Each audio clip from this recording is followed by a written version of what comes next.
저탄고지로 자신감 있게 세상 사는 이야기. 저자세 팟캐스트.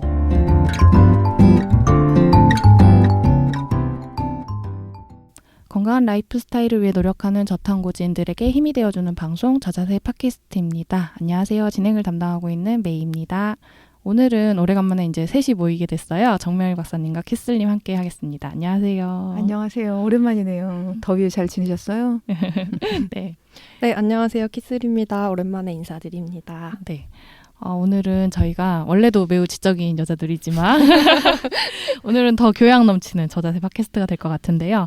일명 책 읽어주는 저자세라고 할까요? 네. 이게 예전부터 저희 시즌 한 2 이때부터 이런 식의 책 리뷰 뭐 이런 거를 좀 저자세를 통해서 꼭 해보고 싶었다고 계속 이제 저희끼리 이제 회의 중에도 얘기 나오고 그랬었거든요.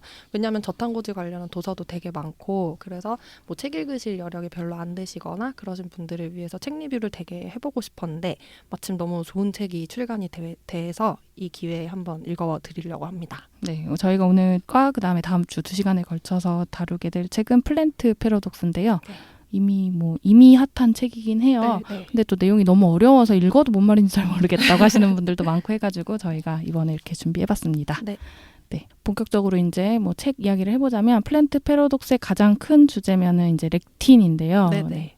그 렉틴이라는 말 생소하실 텐데 많이 들어보신 말에는 뭐 레시틴 있고 렙틴, 레 비읍 발음이야. 렙틴 있고 한데 레시틴 아니고 렙틴 아니고 렉틴이라고 책에도 이렇게 약간 뭔가 지적인 개그를 네. 해놓으셨더라고요. 그러니까 아무래도 생소한 단어라서 그렇게 네네. 하신 것 같아요. 네. 근데 과연 그 렉틴이 뭔지 책에 따르면은 뭘까요? 렉틴. 네, 책에 보면 렉틴은 동식물에서 발견되는 거대한 단백질 복합체, 식물이 동물과의 싸움에서 스스로를 방어하기 위해 사용하는 결정적인 무기다 이렇게 나와 있거든요. 맞아요. 근데 이제 이게 이 책을 읽으신 분들이 가장 많이 말씀하시는 후기 중에 하나가 이 책을 읽으니까 식물, 채소를 무서워서 못 먹겠다라는 반응이 굉장히 맞아요. 많으세요. 마치 그러니까 식물은 다 자기만의 독소를 가지고 있는 것 네. 같고 마치 그 식물이 가지고 있는 독성 물질이 다 렉틴인 것처럼 이해하게 되거든요. 네, 맞아요. 이게 근데 사실 그렇진 않잖아요, 박사님. 그렇죠. 렉틴은 소화가 잘 안 되는 단백질인데 거기에 탄수화물이 결합된 단백질. 그러니까 글루텐이 대표적인 그 렉틴의 하나죠. 네. 네. 근데 꼭 굳이 소화가 안 된 잘 어려운 거는 동물성 단백질도 있고 네. 굳이 뭐 렉틴만에 제한된 문제는 아닌 것 같아요. 그렇죠. 그리고 또 책에도 나와 있기는 한데 그게 되게 스쳐 지나가기가 좋은 게 렉틴이 다 나쁜 건 아니라는 네. 내용도 있어요. 사실 네, 책에는. 그래서 뭐 사람에게 도움이 되는 렉틴도 있고 그렇다고 하는데 이제 우선 책에서 막 너무 강조를 하다 보니까 읽는 사람도 나도 모르게 이제 거기에 이게 시야가 좁아지는 네. 그런 효과가 있었던 것 같아요. 근데 이제 또 이 건드리 박사님이 이 책의 저자이신 건드리 박사님이 그래도 렉틴에 꽂히게 된 뭔가 계기가 있을 것 같아요. 예. 네, 정 박사님께서 네. 한번 썰을 풀어주시는. 예. 저는 사실 이 플랜트 패러독스 책 제목만 들었을 때는 식물이 아주 안 좋고 먹지 말라는 얘기인가? 맞아요. 근데 여기 이제 같이 동봉에 온 3일의 예시 식단을 보니까 완전 풀밭에 사는 건데 그래서 이게 뭐지? 뭐 하라는 거야? 하고 이제 읽어봤거든요. 네. 그래서 어떤 분인가 이 저자분이 그래서 건드리 박사님을 보니까 이분이 뭐 미국의 상당히 훌륭한 의과대학을 나오시고 네. 로마 린다 의과대학의 네. 교수로 재직을 하셨고 흉부외과 교수셨고 그리고 심장병 전문의로서 유소아애들에서 심장병 이식도 수술도 많이 하셨고 네. 또 면역학자기도 하세요. 네. 근데 이제 이분이 그런 활동을 하시다가 본인이 식이요법으로 32kg을 감량을 하셨어요. 그래서 식이요법의 그 파워에 눈을 뜨시고 수술이 아닌 식사로 한번 환자들을 치료해보자 해서 교수직을 그만두시고 캘리포니아에 무슨 회복센터를 만드셨더라고요. 네. 그래서 거기서 만성질환 환자들을 식이요법으로 치료하는 일을 한 15년 정도 하셨고 그러면서 그분이 이 장내 세균 쪽에 또 연구도 많이 하셨어요. 어떤 음식을 먹었을 때 장균총이 건강하게 바뀌는지 그러면서 발견한 게 렉틴이에요. 얘가 장내 세균총을 안 좋게 한다. 그래서 렉틴을 문제되니 그거 많이들은 통곡물, 네. 통밀, 네. 그다음에 콩. 콩, 종류. 뭐 오이, 토마토, 씨앗. 네. 씨앗 들어있는 그런 것들을 제한하는 네. 식이요법이 환자들에게 상당히 많은 도움이 되더라. 그래서 이 플랜트 패러독스 식사는 렙틴 제한 식사라고 간단하게 설명할 수가 있을 것 같아요. 렙틴 제한. 렙틴 제한 식사 맞는 것 같아요. 저는 이 책을 읽으면서 약간 채식주의자들에게 일침하는 느낌을 받았어요.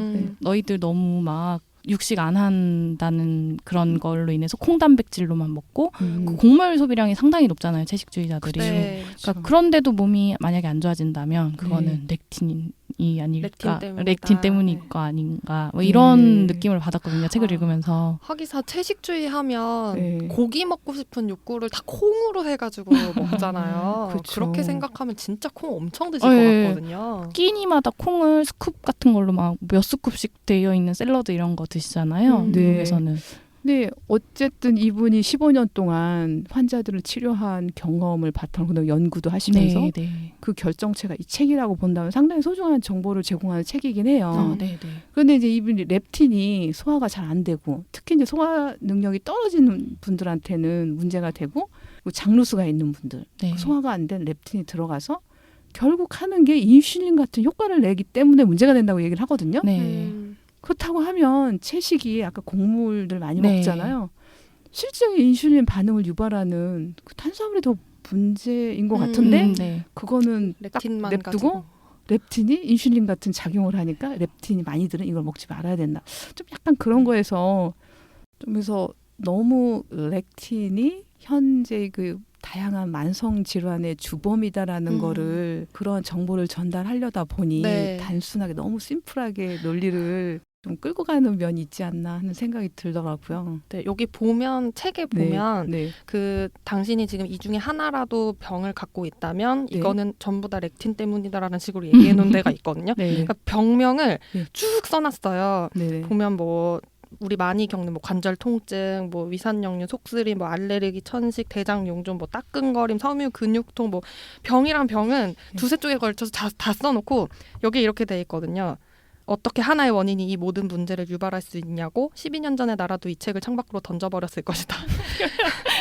그러니까 이 모든 병들이 하나의 원인인 렉틴 때문에 벌어진 것처럼 쓰여 있는 거예요. 그렇죠. 네. 근데 이 책에서도 또 어느 한 구절을 보면 소화 기능이 건강한 사람에서는 문제가 되지 않는다라고 또 밝혀져 있거든요. 맞아요. 네. 그러니까 이 건드리 박사님이 본 환자들은 소화 기능이 굉장히 떨어지신 분들이고 장벽이 제대로 형성이 안 돼서 누수가 많이 되시는 분들이고 그런 분들한테는 처음에 회복될 때까지는 렉틴이 제거된 식사가 도움이 될 것 같긴 해요. 네. 이렇게 이제 렉틴, 그럼 일종의 렉틴 제한 다이어트, 렉틴 프리 다이어트라고 할 수 있는 저렉틴, 로우 렉틴 다이어트라고 할 수 있겠는데요. 말씀하신 대로 이 책이 약간 미국에서 쓰여진 책이라는 것도 좀 감안을 해야 될 것 같아요. 저희가 읽으면서도 네. 아무래도 이제 미국 분들이 식단이 굉장히 불량하시고 비만도 많고 그러신 이유 중에 하나가 이제 고탄수화물, 그 정제된 거, 뭐 그다음에 인스턴트식 이런 게 워낙 많잖아요. 네. 이 책에 사실 사람들이 스쳐 지나가지만 꽤 많은 분량을 차지하고 있는 게 농약이라던가 라운드업 뭐죠? GMO 그런 것들 이슈, 그다음에 환경 호르몬 문제 이런 것도 굉장히 많이 언급을 하고 있거든요. 네. 한 챕터 거의 한 챕터를 다루고 있더라고요. 이제 그 부분을 봤을 때 제 생각에는 여기 나와 있는 그 환경독소 지침만 잘 따라도 저렉틴 식단 굳이 막 하지 않아도 건강해질 것 같은 느낌. 맞아요. 그러게요. 사실 미국이 요즘 그래도 트렌드가 팔레오나 키토 다이어트 이런 게 약간 이제 건강 식사로 떠오르고 있잖아요. 네. 그래서 이제 이런 흐름이 있기는 한데 그 정 박사님 미국에서 공부하실 때 좀 오래되긴 했지만 그때 건강식이라면 어떤 게 있었을지 궁금한데 혹시 그때는 파스타에 그다음에 저지방 요구르트 네. 그런 거였었죠. 그쵸, 완전 주류가. 저지방 시대였었죠. 그렇죠. 네. 그러니까 그거를 약간 일침하기 위한 미국, 그러니까 아직 지금 키토나 팔레오가 좀 뜨고는 있지만 그래도 어쨌든 많은 40, 50대 이상 분들은 그게 건강식이라는 그 강박으로 평생을 사신 분들이잖아요. 맞아요. 사실 그런 분들에게는 진짜 이거는 거의 일침? 막 머리를 망치로 땅 때리는 그런 느낌 아닐까 싶어요. 그쵸. 네. 예, 저지방은 당연히 아닌 거죠. 네. 그래서 이게 뭔가 사회적 배경도 좀 고려해가면서 봐야 되는 책이었던 것 같아요. 저 네. 같은 경우에는. 네. 네.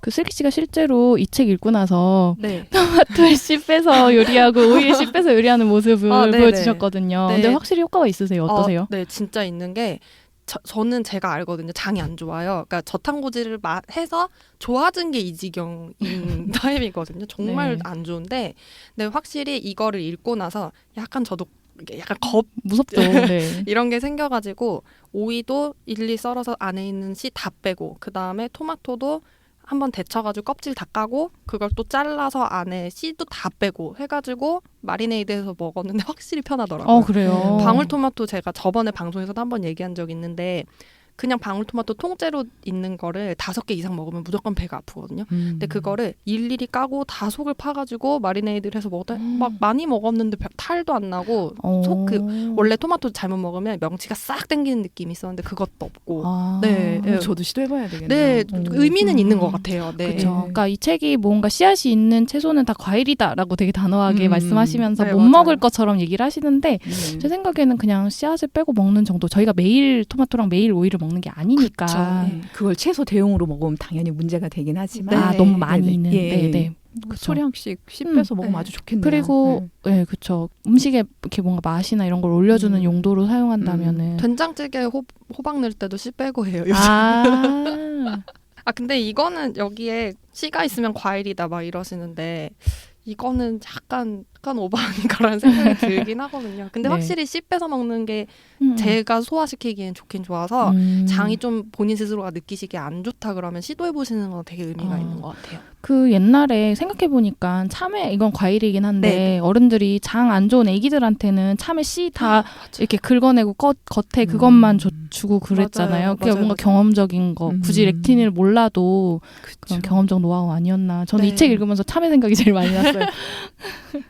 맞아요. 어렸을 때 그 씨 맛있다고 좋아하면서 먹었는데. 저도 그 3일간의 해독 식단이 있었잖아요. 네. 요대로 해서 몸을 확 바꿔볼까 하는 생각도 들더라고요. 네네. 근데 이거를 맞아요. 뭐 몇 달 계속 평생의 식사를 하는 거는 저는 아닌 것 같고요. 네. 단기간에 해독 효과를 빵빵하게 내기 위해서는 참 좋은 것 네, 같긴 해요. 그쵸. 예. 요즘 네. 그 휴가철 이제 막 끝나가는 시즌인데 네. 휴가 다녀오시고 이제 휴가에서 맛있는 거 많이 드시고 그쵸. 오셔가지고 네. 막 몸이 막 부어가지고 근데 이게 입맛이 한번 음. 그렇게 단맛을 몇 번 또 며칠 먹고 이러면 잘 안 돌아오니까 맞아요. 그죠. 해야지 하다가도 또 무너지고 이러시는데 참 네. 아예 그냥 약간 몸도 해독도 할 겸 네. 그리고 이제 입맛도 좀 가다듬을 겸 해서 3일 뭐 7일 길게는 한 2주까지는 네. 저는 이 프로그램 하는 건 되게 괜찮은 것 같더라고요. 네, 맞아요. 근데 진짜 아까 정 박사님 말씀대로 완전 풀밭이에요. 그러면서 플랜트 패러독스라고 해서 네. 저도 깜짝 놀랐어요. 맨 처음에. 그러니까요. 네. 이게 뭔가 제목이 반전인데 내용은 한 번 더 반전시키는 그런.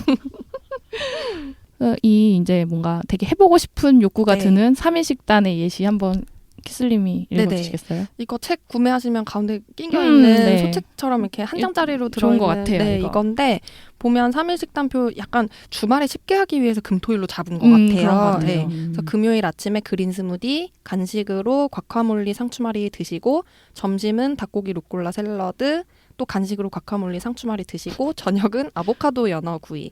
그리고 여기 체크리스트가 있어요. 물 8컵 마시기, 수면 8시간, 그다음에 운동. 이렇게 있고요. 네. 요 체크리스트는 금토일 모두 다 해당되는 거고 토요일도 아침에 그린 스무디, 점심으로 아보카도 치킨 샐러드, 저녁으로 양배추 스테이크 드시는데 간식 중간에 아까 말씀드린 것처럼 과카몰리 상추말이.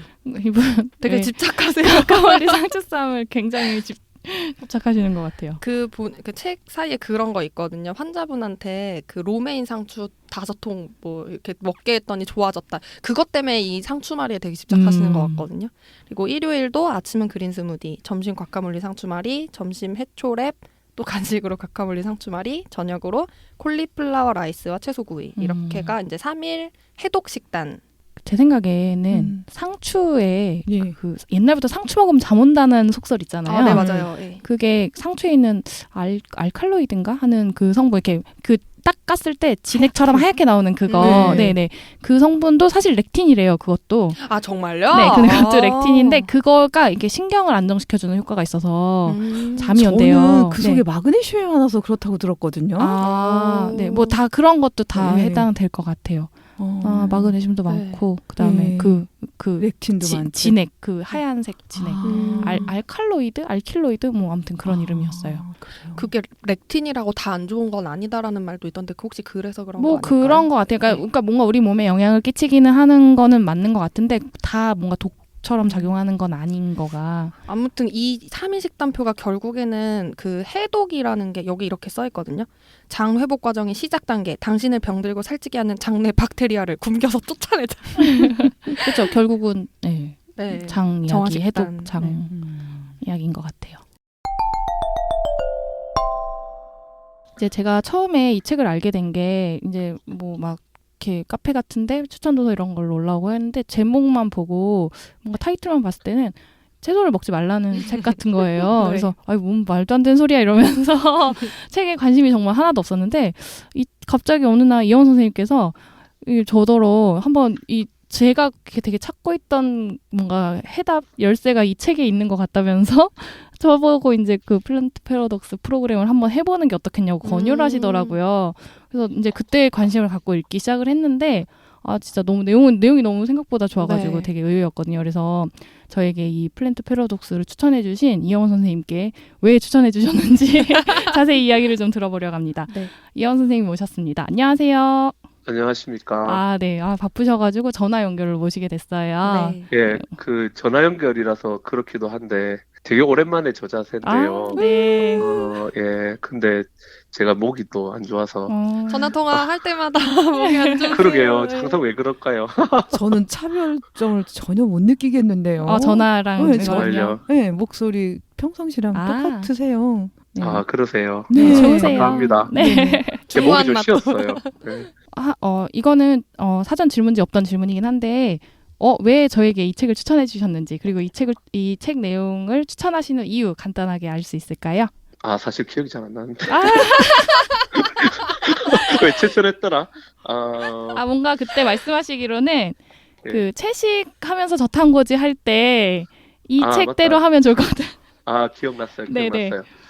이렇게 약간 개인적인 거긴 한데, 이제 제가 보는 관점에서 그 메이님 같은 경우는, 약간 어떤 장에 대한 문제나 어떤 호르몬 관계에 대한 문제가 좀 보이는 부분이 느껴지는 게 있었어요. 그래서 이제 식단 하시는 것들을 이렇게 쭉 보니까 가면 갈수록 약간 이제 채식 위주로 가시더라고요. 네네. 그게 이제 제가 또 환자들한테 장기적으로 이제 그 라이프 스타일로 가져갈 때 당연히 이제 좋아 보이고 그래서 그렇게 권장을 드리는 편이거든요, 저도. 그래서 이제 그런 채식을 하는 데 있어가지고 조금 그 가이드라인이 될 것 같아가지고 제가 일단은 드렸고 이게 네. 플랜트 패러독스 프로그램이 다른 책들에 비해 가지고 일장일단이 있는데요. 첫 번째는 염증에 대한 문제를 어느 정도 짚고 넘어갈 수 있는 부분인 것 같아서 그래서 제가 권장을 좀 권유드렸던 것 같아요. 아하. 예. 네, 근데 이제 본격적으로 질문을 드리면은 저희가 예. 궁금했던 내용들인데요. 책에서 렉틴 특히 그 밀가루의 밀에 있는 WGA라는 게 정말 우리 몸에 그렇게 위험한 건지 그리고 장 내벽에 구멍을 뚫고 뭐 우리 몸에 들어와서 혈관을 타고 다니면서 인슐린과 같은 역할을 할 수 있는 건지 사실 읽으면서 그 부분이 제일 궁금했거든요. 사실 저희가 뭐 밀을 먹진 않지만 네. 그냥 뭔가 정말 이럴 수가 있나? 이러면 정말 먹으면 안 되는 거 아닌가? 약간 그런 네. 생각이 들었거든요.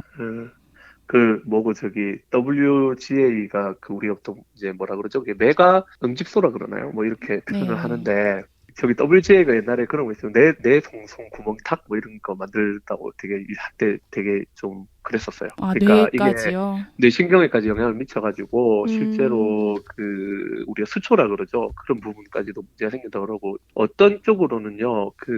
이런 말도 있어요. 각막이라든지 관절 이게 이제 뭐라 그래 글루코사민하고 같이 결합하고 이런 부분이 있어서 그런 부분에까지 영향을 끼쳐서 안 좋은 영향을 줄 수 있다.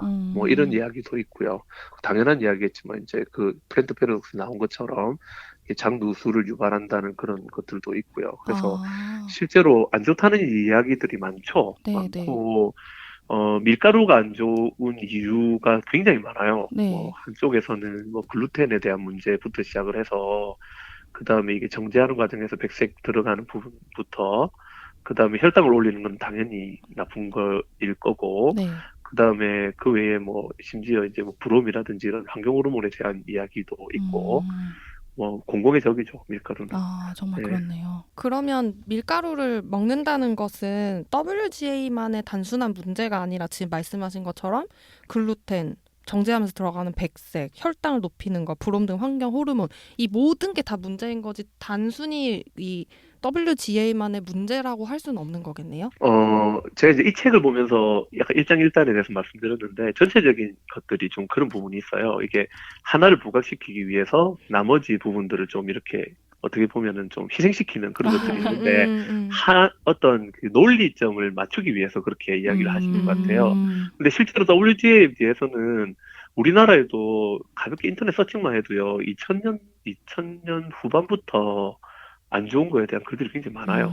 그래서 이거는 이제 최근에 나온 이 책에서만 나온 이야기가 아니고 장에 안 좋게 작용할 수 있다라는 거는 오래전부터 나온 이야기이기 때문에 이거는 어쨌든 밀가루를 먹으면 안 좋은 부분들이 참 많다. 밀가루 똥배, 네. 내 숭숭 구멍탁, 이런 거. 예, 그리고 다 생각하셔도 될 것 같아요. 근데 어쩔 수 없이 먹는 상황이 있으면은 또 조금 먹는 게 크게 나쁘다고 생각은 안 해요. 네. 네. 그럼 밀가루 근데 어차피 저희 저탄고지 하시는 분들은 밀가루를 안 드시는 분들이라서 이 부분은 그냥 스킵해도 될 것 같아요. 그냥 네. 뭐랄까요? 어차피 안 드시니까 네 앞으로도 계속 안 드시면 되는 걸로. 특히 뭔가 저는 이제 좀 걱정되는 게 건강한 탄수화물이라고 해서 이제 통곡물 많이 소량 드실 때 통곡물 많이 드시잖아요. 그러면은 이런 분들은 그러면 그냥 정제 곡물을 드시는 게 좋은 건지, 그래도 아니면 어차피 먹는 양이 소량이니까 그래도 통곡물의 이점이라는 게 또 있잖아요. 그래서 어떻게 드시는 게 좋을지 가이드가 혹시 있을까요? 이제 플랜트 프로덕스의 지침상으로 보면요, 이게 흰밀가루랑 통곡물로 따졌을 때 통밀이 있는 그런 부분들이 더 안 좋을 수 있다라는 걸 이야기를 하는 거잖아요. 네. 그리고 이제 현미랑 백미 중에서도 사실 현미가 더 안 좋을 수 있다라는 네. 거에 대한 이야기고요. 그러니까 어떤 하나의 어떤 논점, 그 관점이라고 생각을 하시면 저는 그게 더 맞을 것 같고요. 실제로 이제 그 통밀에 있는 WGA라든지 이런 것들이 렉틴이라든지 이런 것들이 오히려 저기 몸에서 인슐린 유사작용 같은 걸 일으켜서 살도 찌고, 그래서 옛날 같은 경우는 일부러 그런 살을 찌우기 위해서 이런 것들을 먹었다 이런 이야기도 나오잖아요, 책에. 네. 근데 요즘 같은 경우는 이제 살을 찌워도 좋을 게 없으니까 살 찌울 수 있는 모든 거를 다 제거를 한다고 봤을 때는 인슐린하고 관계되는 것들도 같이 빼면 될 것 같다. 이런 입장에서는 이야기를 하는 것 같고요. 제가 볼 때는 관점의 문제인 것 같아요. 혈당을 천천히 올리는 게 좋냐, 혈당을 빨리 올리는 게, 그러니까 혈당을 빨리 올리더라도 나머지 부분들을 걸러 먹는 게 좋냐 하는 거는 어떻게 보면 사람에 따라 다르지 않을까 싶어요. 예를 들어서, 그죠? 네네. 당뇨 환자들 같은 경우는 급격한 혈당이 사실 도움이 안 되잖아요. 네. 근데 운동선수들 같은 경우는 현미도 마찬가지고 통밀도 마찬가지인데 어떻게 보면 운동을 하기 위해서 빨리 혈당을 올려야 될 필요가 있는데요. 그럴 때는 어떻게 보면은 현미밥 한 그릇 먹고 운동하는 것보다 차라리 그냥 그 게토레이 한 잔 먹고 운동하는 게 더 나을 수도 있는 거예요. 약간 비약일 수는 있지만. 네. 그러니까 예를 들자면 그 정도의. 그렇죠. 네. 예를 들자면 당을 적극적으로 써야 될 일이 있을 때는 당을 먹는 게 더 도움이 될 수도 있잖아요. 그러니까 그런 입장에서 본다면 백미와 밀가루 음식이 통밀보다 장점이 되는 순간도 있을 거란 말이에요. 반면에 또 한 가지 그런 게 있죠. 결국은 이제 저는 렉틴에 대한 문제를 단백질 소화에 대한 문제로 보고요. 그걸 결론적으로 따지고 들면은 이제 위산 분비라든지 어떤 장내 세균총에 대한 문제에서부터 비롯된다고 보는데요. 네. 결국 단백질 소화 능력이 없으신 분들은 렉틴이 들어가 있는 음식들, 또 글루텐이 들어가 있는 음식들, 이런 것들 먹으면 소화도 잘 안 되고 여러 가지 가스도 차고 여러 가지 문제를 일으킬 거고요. 이런 분들은 또 반면에 소고기라든지 이런 소화가 잘 안 되는 아미노산들도 먹으면 소화가 잘 안 될 거란 말이에요. 네네. 그런데 이제 이 책은 결론적으로 마지막에 가면 되게 웃긴 이야기했어요. 앞에는 그렇게 렉틴 이야기를 꺼내다가 마지막에 푹 삶아 먹으면 다 해결이 된대요.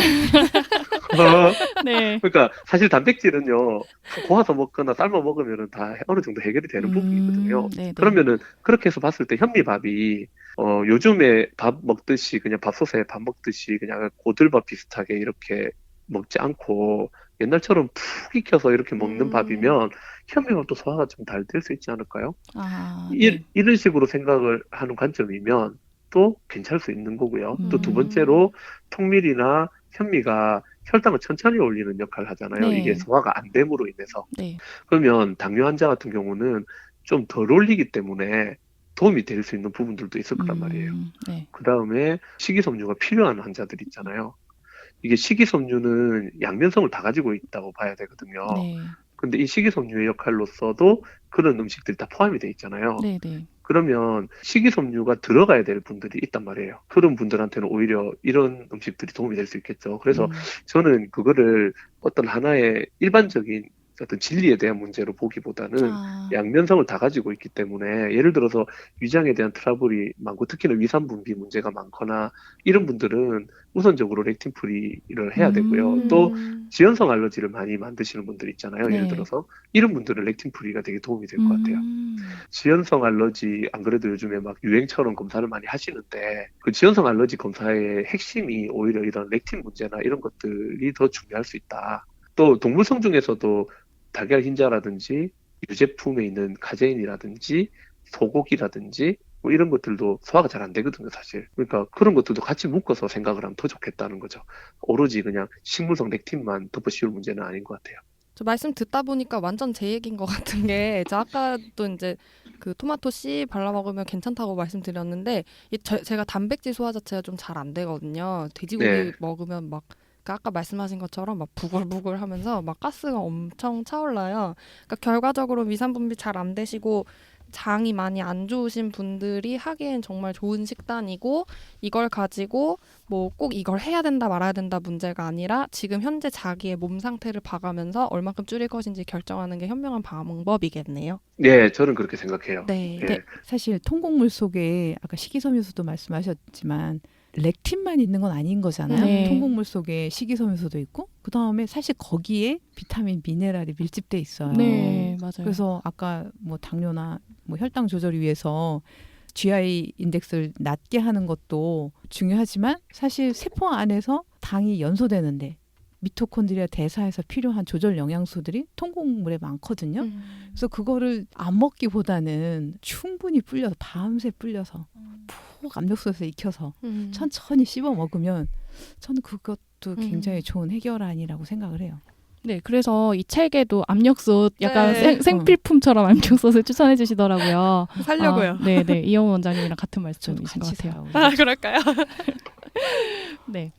그 말씀하신 대로라면 이제 위와 장이 건강한 사람들 같은 경우에는 뭐 사실 이런 거 크게 신경 쓰지 않고 먹어도 괜찮지만 이제 대부분 사실 현대인 대부분 위와 장이 안 좋잖아요. 그러니까 이제 이런 것까지 신경을 썼을 때 뭔가 좋은 결과가 있을 수 있다라는 말씀이신 것 같고 그리고 제가 이제 한 가지 이 책을 통해서 좀 꼭 좀 교훈처럼 생각해야 될 문제라고 보면요. 아, 네네. 환자들 중에 이제 현미채식을 오랫동안 하시다가 저탄고지를 하고 싶다고 해서 오신 환자분들이 되게 많으세요. 네. 현미채식도 하나의 어떤 건강식단으로 우리가 생각하고 있잖아요. 네. 근데 대부분 그런 분들의 문제가 장에 대한 트러블 문제를 되게 많이 갖고 계시더라고요.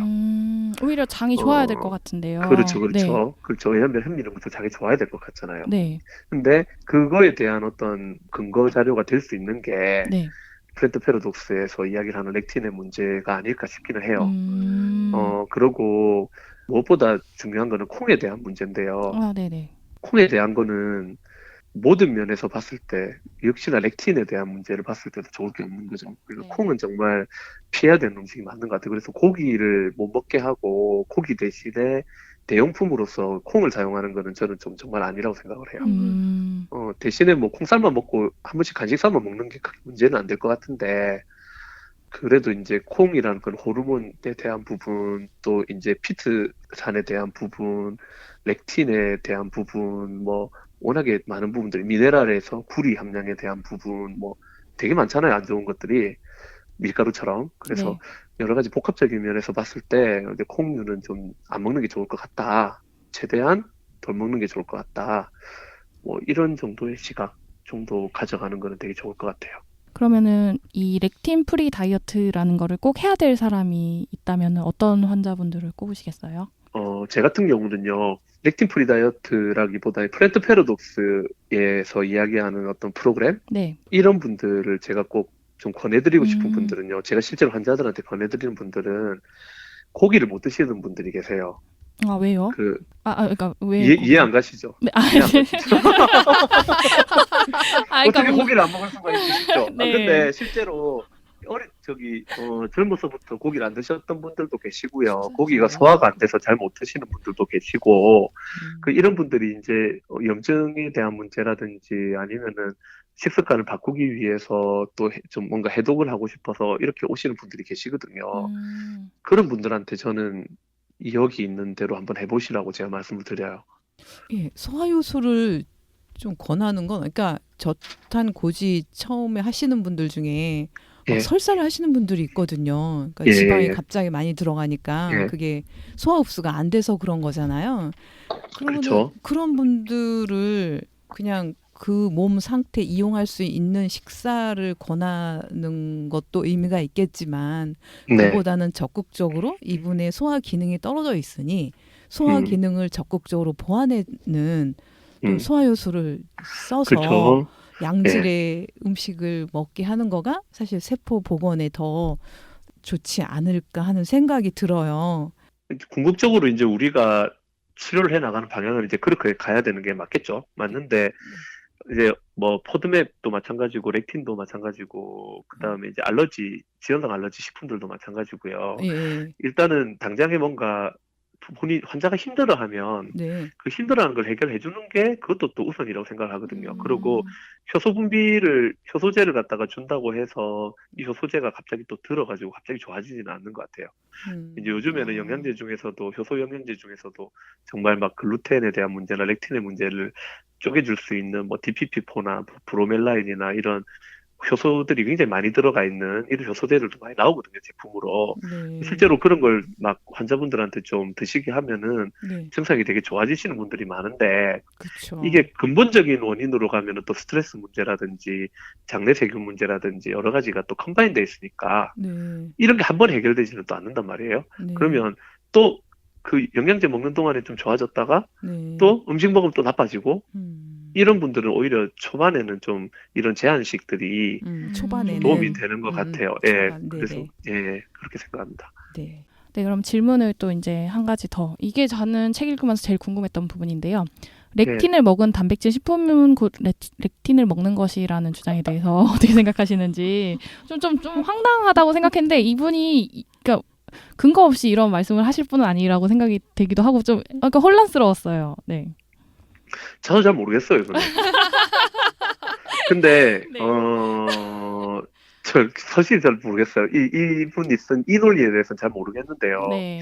근데 그냥 이런 논리로 생각하는 것 같아요. 그냥 이왕이면은 사료 먹은 것보다 콩이랑 옥수수 먹은 고기보다 우리가 누가 봐도 그래스피드로 네. 한 게 좋잖아요. 네. 도토리 먹은 게 더 좋고 네. 그냥 그런 뜻으로 생각을 그냥 받아들이면 될 것 같아요. 네, 그리고 사실 실제로 예. 책 내용에서도 딱히 뭐 그 동물성 그 렉틴이 많은 콩이나 옥수수를 통해 키운 고기들에 대해서 렉틴에 대한 문제점을 이야기하시기보다는 이제 오메가3와 오메가6 지방산 비율 차이라던가 그다음에 뭐 이렇게 지방 조성 자체가 이렇게 되게 팻한 고기들이 생산이 되잖아요. 그러니까 그런 부분에 대한 언급은 있었는데 사실 그러니까 렉틴을 먹은 고기는 렉틴을 먹는 것과 같다라고 하고 그 이해 내용은 사실 없었거든요. 그쵸. 근데 이영원 원장님 말씀이 맞는 것 같아요. 네. 그리고 저는 금방 그 지방산 이야기가 나와서 한 가지 좀 저는 지적드리고 싶은 말씀이 있었는데요. 네. 여기서는 너무 불포화 지방산에 대한 비중을 너무 높이세요.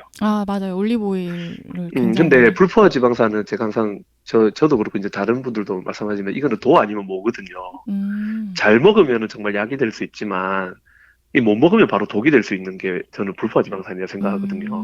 네. 근데 여기서는 뭐 참기름, 들기름부터 시작을 해서 햄프시드, 뭐 그다음에 이런 여러 가지 어떤 불포화지방산을 되게 적극 섭취를 권하고 오메가3, 6 밸런스를 되게 중요시하게 생각하시잖아요. 네, 네. 근데 사실 그때 제가 항상 뭐 강연이나 이런 데서 이야기를 하겠지만 뭐 소고기 지방 100g 중에서 오메가3, 6를 따질 수 있는 닭가불포화 지방산은 불과 2, 3g밖에 안 된단 말이에요. 100g 중에서. 네. 근데 거기서 오메가3, 6를 따지면 그래서 저는 오히려 그런 상황에서 곡물 먹은 고기 같은 경우는 지방산의 구성이 오메가9이라든지 이런 것들이 더 많아져요. 오메가7이라든지. 이 좋은 지방산들이 많아진단 말이에요. 네. 그러면 오메가3, 6만 따질 문제는 오히려 동물에 대한 문제가 아니고 식물에 대한 문제를 저는 또 따져야 된다 생각을 하거든요. 아. 그래서 이 부분에 대해서 저는 한 가지 조금 불만사항 내지는 좀 지적하고 싶은 부분이라면 차라리 우리가 보통 저탄고지 진영에서 생각하고 있는 것처럼 우리가 알고 있는 포화지방이라든지 올레인산이 큰 죄가 없고 불포화지방산이야말로 정말 잘 이제 선별해서 먹어야 된다는 그거에 대한 거는 좀 우리가 가지고 있는 시각으로 좀 가져가는 게 좀 더 맞지 않나 하는 생각이 들어요. 네, 저희가 좀 더 선진 시각인 걸로 정리하면 될 것 같은데요. 네. 네, 그리고 이제 저희가 저탄고지하고 고기 섭취량이 많다 보니까 되게 예민하게 읽히는 부분 중에 하나가 이제 이 책에서 붉은 육류가 가지고 있는 N-글리콜유라민산과 이게 우리 혈관 내벽에 있는 N-아세틸유라민산, 이게 읽기도 너무 힘든데 이게 거의 비슷한 분자 구조를 가지고 있기 때문에 육류가 이런 우리 혈관에 염증을 유발할 수 있다라는 내용이 있거든요. 이거는 혹시 어떻게 생각하시는지 궁금합니다. 안 그래도 저도 책을 보고 이거 저도 처음 보는 내용이라 책을 찾아봤어요. 네네. 봤는데 뭐 실제로 책이 아니고 논문을 찾아봤는데 실제로 그런 내용이 있더라고요. 근데 저는 이 부분도 뭐 그 가능성은 있다고 생각을 해요. 근데 실험상에서 나타나는 것들은 전부 다 우리가 항상 그렇지만 논문은 항상 디자인하고자 하는 사람들의 의도를 좀 많이 따라가는 부분도 있잖아요. 네. 근데 사실 저도 그때 작년인가요? 작년 이제 1년 전에 그때 제가 막 서울이랑 부산에서 강연할 때 말씀드렸던 이유가 육류 위주로 너무 식습관을 가져가니까 몸의 염증 수준들이 많이 높아지는 것들은 맞는 것 같아요. 이게 꼭 이제 N-글리콜유라민산 때문이 아니더라도 네. 뭐 제가 볼 때는 뭐 여러 가지 가열해서 먹는 방식도 관계가 될 거고요. 조리법. 그다음에 히스타민에 대한 부분도 관계가 될 거고요. 그다음에 육류도 결국은 AGS를 만들잖아요. 네. 그렇기 때문에 어쨌든 염증을 일으키는 부분은 맞는 것 같아요. 그래서 장기 초반에 우리가 식사를 들어갈 때 다른 것보다 모든 에너지원의 어떤 응집하는 느낌으로 봤을 때는 육류가 굉장히 도움이 되기 때문에 식단 초기에 들어갔을 때는 육류 위주로 먹어도 저는 아무 상관이 없다고 생각을 하는데요. 네. 근데 나중에 장기적으로 이제 우리가 라이프 스타일로 가져갈 때는 다른 음식들의 비중을 좀 올리고 예를 들어 채소나 뭐 해산물이나 여러 가지 음식들을 다양하게 먹는 쪽으로 가고 육류 섭취는 조금씩 줄여나가는 방향으로 가는 게 맞는 것 같아요. 예, 그래서 보통 이제 우리가 메이님도 마찬가지로 식단을 오래 하다 보니까 식사가 약간 채소가 좋아지고 그다음에 맞아요, 채식 위주로 가는 것 같다고 말씀하셨잖아요. 네. 근데 대부분 그런 쪽으로 가시는 것 같아요. 누가 뭐라 하지 않더라도. 초창기에는 막 스트레스 많이 받고, 그 다음에 여러 가지 어떤 탄수화물에 대한 거를 잘 못 받아들이고, 이런 문제가 있고, 대사증후 심하시고, 장이 안 좋고, 이렇게 하시니까, 채소를 못 받아들이기 때문에 채소를 줄이는 게 도움이 될 수도 있는데요. 나중에 이제 먹다 보면 좀 더 깨끗한 음식을 먹게 되고, 이렇게 하는 과정에서 조금씩 채소가 늘어나는 것 같아요. 그래서 저는 궁극적인 방향은 그쪽으로 가는 게 맞다고 생각을 해요. 그래서 뭐 꼭 N-글리콜유라민산 때문이 아니더라도 네. 저는 그냥 육류는 좀 가면 갈수록 조금씩 줄여나가는 게 바람직하지 않냐. 네. 근데 이 책에서는 줄여도 너무 많이 줄이는 것 같아요. 처음에는 230g 정도 추천하지만 나중에는 55g까지 줄이게 하거든요. 이 부분은 그렇죠. 동의하시는지요? 궁금합니다. 제가 그래서 이 책을 보고 네. 거기다가 이제 뭐 권하는 거는 비교적 소화가 잘 되는 뭐 닭가슴살 뭐 요 정도 권하잖아요. 네. 그래서 제가 이 책을 가지고 저희들 우리 협회에서도 북스타디를 한번 했었어요. 잠깐이지만. 네. 그때 제가 올렸던 명제가 있었어요. 이 책은 아무리 봐도 채식주의자들을 위한 책인 것 같다. 채식하는 사람이 저탄고지를 할 때 지침이 될 만한 좋은 책이 같다 이런 말씀을 드렸는데요. 단백질을 그렇게까지 줄이는 거는 저는 반대예요. 왜냐하면 저는 단백질이 굉장히 우리한테 중요한 영양소로 생각을 하거든요. 네. 네, 그래서 저는 오히려 아시겠지만은 지방을 많이 올리는 것보단 단백질을 충분히 섭취를 하는 거를 조금 더 권장을 드리고, 그러고 이제 그런 게 있어요. 미국 같은 경우는 어떤 키토제닉 다이어트라 그래서 살 빼는 목적이라든지 운동을 하는 목적으로 많이 가기 때문에 지방이 굉장히 고평가돼 있는데요. 당뇨 치료라든지 어떤 대사증후 치료를 가지고 꾸준히 해왔던 일본 같은 경우는 사실 단백질에 대해서 그렇게 큰 많은 제한을 두지는 않거든요. 그래서 저는 그 두 가지를 갖다가 다 통틀어서 이렇게 보는 관점으로 제가 보더라도 굳이 이렇게 단백질 55g까지 이렇게까지 극악하게 낮추면 너무 배가 고프고요, 일단. 네. 식욕 억제도 너무 안 되고요. 그 다음에 여러 가지 근육을 만들거나 이런 데도 좀 문제가 생길 수 있고요. 그래서 단지 그냥 염증에 대한 포커싱에 맞춰진 책이지, 과연 이걸 가지고 장기간 할 수 있는 식단인 것 같아요. 그냥 우리가 제간식사도 마찬가지로 우리가 단단일 같은 걸 하잖아요. 네. 결국은 염증을 일으키는 가장 큰 문제는 정제당분하고 트랜스지방 그리고 단백질이잖아요. 그러니까 그런 입장에서 봤을 때 우리가 단백질을 염증을 낮추는 입장에서 줄이는 게 좋다. 그냥 그런 의도로 그냥 짧은 시기 동안 이렇게 줄여보는 거는 좋다 이런 느낌은 드는데요. 저는 오히려 여기 책에 서술된 것처럼 초기에는 많이 먹지만 나중에는 이렇게까지 많이 줄여야 된다. 요거는 저는 조금 다른 생각이에요. 오히려 그냥 로우푸드 생채식 하시는 분들 이런 분들의 관점에 더 가깝다고 저는 생각이 들어요. 저는 근데 어떤 분이 그렇게 이야기를 하시더라고요. 플랜트 패러독스를 하나로 설명하면 10장이라고 이야기를 하는데요. 그렇게 말씀하셨던 분이 있는데, 이제 저탄고지를 하시는 분들이 한 번쯤은 플랜트 패러독스의 그런 개념들을 한 번 정도는 다 느끼는 게 좋을 것 같아요. 그래서 너무 고기 위주로 식습관을 가져간다.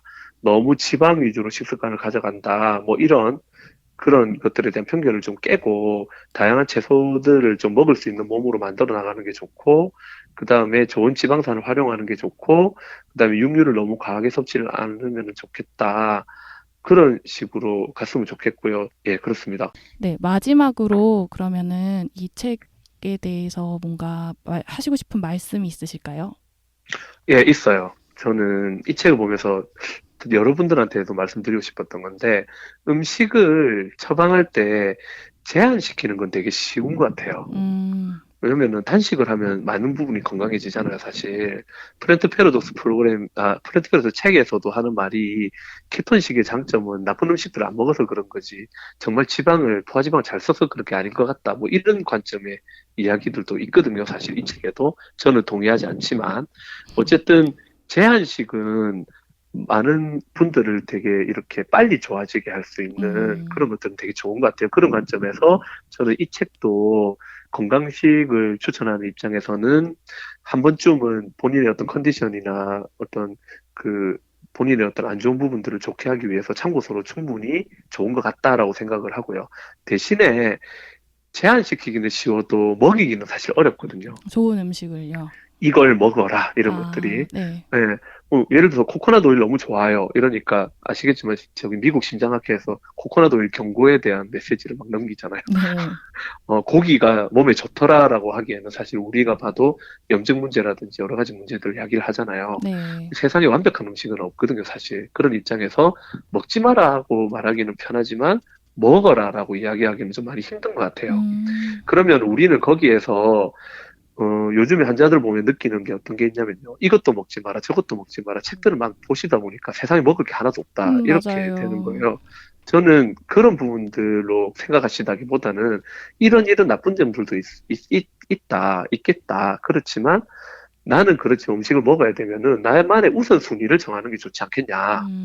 그런 입장에서 일단 탄수화물이나 정제당분, 제가 항상 말씀드리는 가공식품, 염증을 일으키는 단백질들, 트랜스지방, 이런 것들을 최대한 좀 줄이 나가는 것들이 가장 우선순위고, 그 다음에 내 몸 상태에 따라서, 이런 부분, 예를 들어서 알러지 음식, 렉틴, 그 다음에 포드맥, 이런 것들을 조금씩, 내 몸에 맞게 좀 줄였다가, 또 늘렸다가, 그렇게 해서 궁극적으로는 내가 어떤 음식을 먹어도 나는 건강한 몸이야.